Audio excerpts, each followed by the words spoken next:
જય Dwarkadhish. Dwarka today Facebook live page અને હું વૃંદા પાટિયા આપ સૌનું સ્વાગત કરું છું. આપ સૌ કોઈ જોઈ રહ્યા છો ભગવાન શ્રી દ્વારકાધીશની દિવ્ય ધ્વજારોહણ વૃંદા પાટિયા સાથે દ્વારકા ટુડે ફેસબુક પેજ પર આપ સૌનું સ્વાગત છે. સૌથી પહેલી કોમેન્ટ જીતુ પટેલ જય દ્વારકાધીશ, પ્રભાતસિંહ જાડેજા જય દ્વારકાધીશ, રશ્મિક પટેલ જય દ્વારકાધીશ. આજની આ ધ્વજારોહણ દુબઈથી ખાસ શ્રીકુમાર દ્વારા આજની આ ધ્વજારોહણ જે છે શ્રી કિરણ દ્વારા આજની આ ધ્વજારોહણ જે છે એ કરવામાં આવી રહ્યું છે. એમની કાયમી ધ્વજા છે, દર સાલ તેઓ આ તારીખે ધ્વજા ચડાવે છે. પાલ સુરતી રાધે રાધે. તો શ્રી કિરણ દ્વારા આજની આ ધ્વજારોહણ. પરેશ પંડ્યા રાધે રાધે જય દ્વારકાધીશ, તેજસ પટેલ જય દ્વારકાધીશ.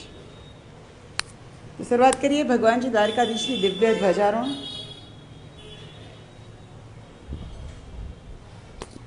ગીતાના 6થા અધ્યાયમાં આત્મસંયમ યોગ વિશે આપણે જાણી રહ્યા છીએ, જેમાં યોગની ક્રિયા જે છે ભગવાન સમજાવી રહ્યા છે કે શા માટે યોગની ક્રિયા કરવી જરૂરી છે, યોગની ક્રિયા કરવાથી શું લાભ થાય અને યોગની ક્રિયા કઈ રીતે થાય, જેની શરૂઆત જે છે એ સમજાવવામાં આવ્યું છે. તો 6થો અધ્યાય અને 13મો શ્લોક જે છે આપણે પહોંચ્યા છીએ. સમકાય શિરો ગ્રીવ ધારયન્ય ચલ સ્થિર સંપ્રેક્ષ નાસિકાગ્રે સ્વમ દિશ સ્વાલોકયન. શબ્દાર્થના કટી, મસ્તક તથા ગ્રીવા એમ સર્વ અવયવોને સરખી રીતે સ્થિર રાખી દૃઢ પ્રયત્નવાળા થવું, દિશાઓમાં આડી અવડી દ્રષ્ટિ ન કરતા પોતાની દ્રષ્ટિને બરાબર નાકની દાંડી તરફ જે છે એ રાખવી. આપણે જ્યારે નાનકડા હતા ત્યારે બરાબર એક પરફેક્ટ ગોળ જ્યારે આપણે દોરવું હોય ને તો એ પરફેક્ટ ગોળ દોરવા માટે આપણે પરિકરનો ઉપયોગ કરતા. જેને પણ ખ્યાલ હશે કે પરિકરનો એક છેડો હોય તીક્ષ્ણ હાથાવાળો હોય, બીજો જે હાથો હોય એમાં આપણે પેન્સિલ લગાવવાની હોય અને પછી એકદમ પરફેક્ટ રાઉન્ડ બને. તો એ તીક્ષ્ણ ભાગ જે બરાબર આપણે વચ્ચોવચ રાખીએ તો એના કારણે તમે પરફેક્ટ ગોળ જે છે બનાવી શકો. એટલે કેન્દ્ર બિંદુ જે છે એ બહુ મહત્ત્વનું છે.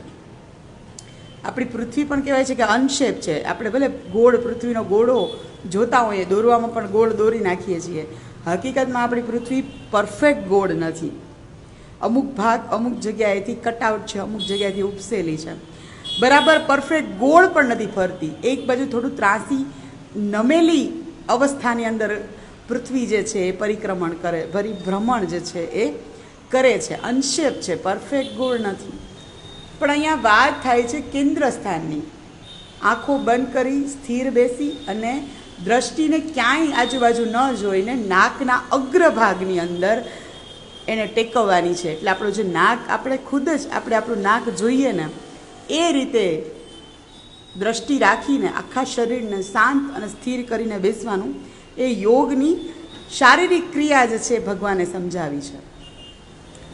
જ્યારે તમે બહુ જ હાઈપર થઈ જાઓ, ડરી જાઓ અથવા કંઈક થઈ જાય તો લોકો એવું કહે કે ઊંડા શ્વાસ લ્યો, ઊંડા શ્વાસ લ્યો. ઊંડા શ્વાસ લેવાથી થોડું ગભરામણ છે એ ઓછું થશે. એક વૈજ્ઞાનિક પ્રયોગ મુજબ કહેવામાં આવે છે કે જે ઊંડા અને શાંત શ્વાસ લે છે ને એનું આયુષ્ય લાંબુ હોય છે. એટલે બધો જ આધાર આપણા શ્વસન તંત્ર ઉપર, શ્વાસ ઉપર છે. અને આપણી સમક્ષ ભગવાન શ્રી દ્વારકાધીશની સુંદર એવી પચરંગી ધ્વજા ખુલી ગઈ છે. બ્લુ, લાલ અને પીળા રંગની સુંદર ધ્વજા. હાર્દિક પાનસુરિયા, વિરેન પટેલ, રશ્મિક પટેલ, વિકાસ રોત્રા જય દ્વારકાધીશ, રમેશ કંજારિયા જય દ્વારકાધીશ, બિપિનભાઈ સલોધરા જય દ્વારકાધીશ, મુકેશ હરકનાની, ધર્મેન્દ્ર ગુલચા, ભૂપત કરમુર જય દ્વારકાધીશ, હરેશ ભેટારિયા જય દ્વારકાધીશ, મનીષ પ્રજાપતિ, રશ્મિક પટેલ જય દ્વારકાધીશ, રાજુભા સોલંકી, રશ્મિક પટેલ, કિશોર ગભની જય દ્વારકાધીશ, સંગીતા પાનસુરિયા જય દ્વારકાધીશ, પ્રિયંક ઠાકોર જય દ્વારકાધીશ.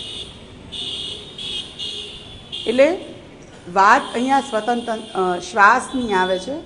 ઊંડા અને શ્વાસ તમે જ્યારે તમારા નાસિકા ઉપર, તમારી દ્રષ્ટિને તમારા નાક ઉપર, તમારા શ્વાસ ઉપર લઈ જાઓ ને એટલે એ શ્વાસ છે ને એકદમ ધીમા પડે. શ્વાસ ધીમા પડે એટલે તમારી મનોસ્થિતિ છે ને એકદમ ધીમી અને સ્થિર થાય. તમે નિર્ભય બનતા જાઓ. તમે એક સ્વસ્થતા માનસિકતા જે તમે જ્યારે આપણે એકદમ ઉત્તેજનામાં હોય ને ત્યારે આપણા શ્વાસ એકદમ ફાસ્ટ જતા હોય. જ્યારે આપણે કંઈક દોડીએ, અચાનક ગભરાઈ જાય, અચાનક ડરી જાય, ત્યારે પણ આપણા શ્વાસ જે છે એકદમથી ઝડપથી ચાલવા માંડે, ઝડપથી શ્વાસ ઓલા થવા માંડે. ક્યાંય આપણે એકદમ દોડીને ક્યાંક જતા હોય, પરિશ્રમ કરીએ તો પણ આપણા શ્વાસ જે છે એ વધી જતા હોય. એટલે આવા શ્વાસને કંટ્રોલમાં કરવા માટે થઈને યોગ કરવાનું કહે છે ને. યોગ કરવા માટે આખા શરીરના બધા જ અવયવોને શાંત કરી અને આપણી દ્રષ્ટિને આજુબાજુ ન ફેરવતા નાકના અગ્રમતા આપણું નાક આપણે દેખાય ને એ રીતે બેસવાનું. અને યોગની આ શારીરિક ક્રિયાની વ્યાખ્યા જે છે ભગવાન કહે છે, આપણા કેન્દ્ર બિંદુની અંદર આપણા શ્વાસ હશે, આપણા શ્વાસ ધીમા પડશે. શ્વાસ ધીમા પડશે એટલે આપણી ઓટોમેટિક મનોસ્થિતિ જે છે એ સ્થિર થઈ જશે. એ સ્થિર થાય એટલે આપણે આનંદ આવવાનો જ છે. મનોસ્થિતિ એકદમ રિલેક્સ ફીલ થાય, આપણે રિલેક્સ ફીલ થાય. આપણે કહીએ ને કે ભાઈ યોગિક ક્રિયાઓને કારણે ઘણા બધા લોકો દાવા કરે છે કે તમે જ્યારે યોગ ક્રિયા કરો ને તો તમે એકદમ રિલેક્સ ફીલ કરો, તમને નવા નવા આઈડિયાઝ આવે, તમે નવું વિચારતા થાવ, તમને એક અલગ જ દિશા જે છે જોવા જાણવા મળે. તો એ બધું કેના આધારે? આપણા શ્વસનને આધારે, આપણા શ્વાસોને આધારે. અને આમ પણ નિયમ છે કે શ્વાસ લાંબા અને ઊંડા લેવાના હોય, શાંત લેવાના હોય, તો એ વ્યક્તિ લાંબુ આયુષ્ય જીવે. પણ જે લોકો હાઈપર હોય છે, જે લોકો લાંબા અને ઊંડા શ્વાસ નથી લેતા, એ હંમેશા વધુ આગળ આપણે સમજાવશે. તો આવતીકાલે ફરીથી મળીશ. આજની આ ધ્વજારોહણ દુબઈથી શ્રી કિરણ દ્વારા આજની આ ધ્વજારોહણ જે છે એ કરવામાં આવ્યું હતું. જે લોકો મારી સાથે જોડાયેલા છે, વિડીયોને વધુમાં વધુ શેર કરજો. આવતીકાલે ફરીથી મળીશ. સૌને જય દ્વારકાધીશ.